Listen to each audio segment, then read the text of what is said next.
I almost didn't even start this YouTube channel.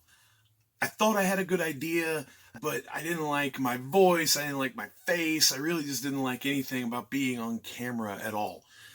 But now I understand that the story that needs to be told is much bigger and much more important than any insecurities that I could have ever had. Tonight,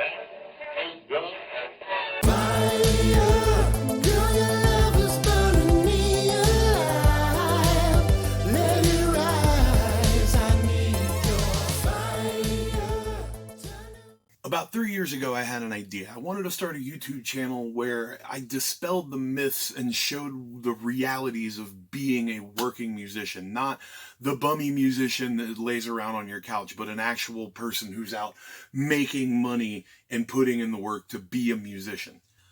I wanted to show the love, the passion, the work that goes into what it is that we do day in and day out. I wanted to show people that it isn't just what you think it is.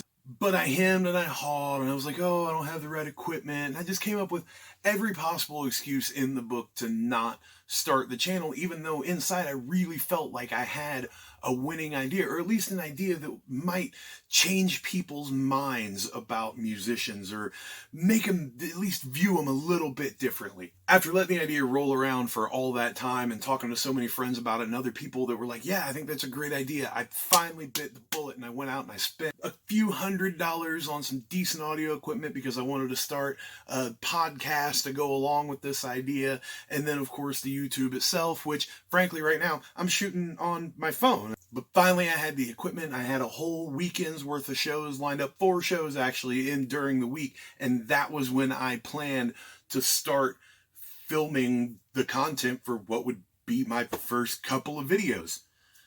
And then that's when COVID-19 hit. Overnight, all my gigs were gone, but not just my gigs, but the jobs of these people who work in these bars and these restaurants and all these other places that I play. Their entire livelihood was gone, along with a huge chunk of mine, because even though I do have a day job, I make half or probably even a little bit more of my weekly income from being on stage and entertaining people. That's part of what makes it so hard, though, is not just that we musicians are losing the income. For most of us, this is really, truly what we love to do. We love to entertain. We love to be on stage. We love to play our instruments. We love the crowd in front of us. That reaction is more than I could ever possibly describe.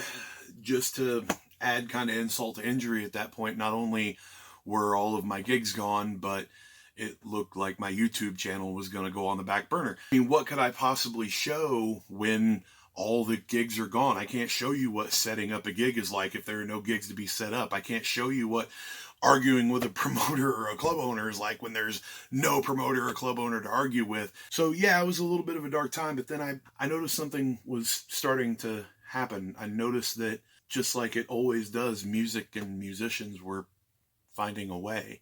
Through the wonders of social media, I started seeing musicians that were just recording themselves playing in their home, and they were forming groups where they were all banding together and going, hey, here's what I've been working on.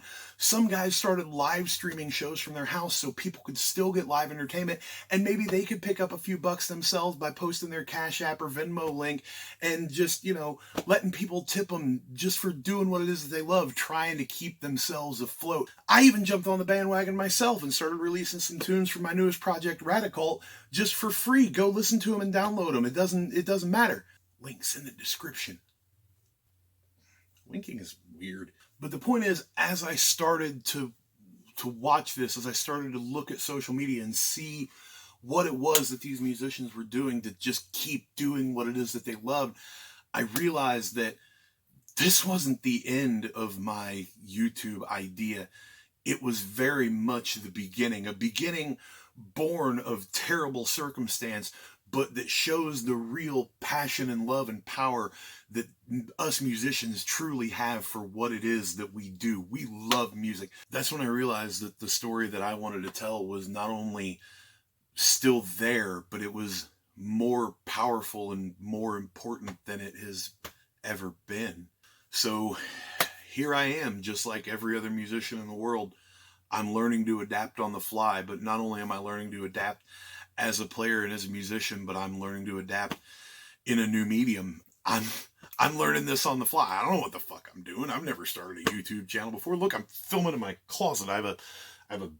There's a lawn chair and just junk on the shelves. This is my makeshift studio. This is where I'm gonna be. It's also my vocal booth. So please join me as we go on this journey to look at how musicians get through the toughest times and how music can pull us through those toughest times. But the most important thing that we're going to be looking at, really, when it comes down to it, is just people adapting. We're all going to have to figure our way through this crazy world that no longer makes sense to me. We're all just going to have to be changing tunes.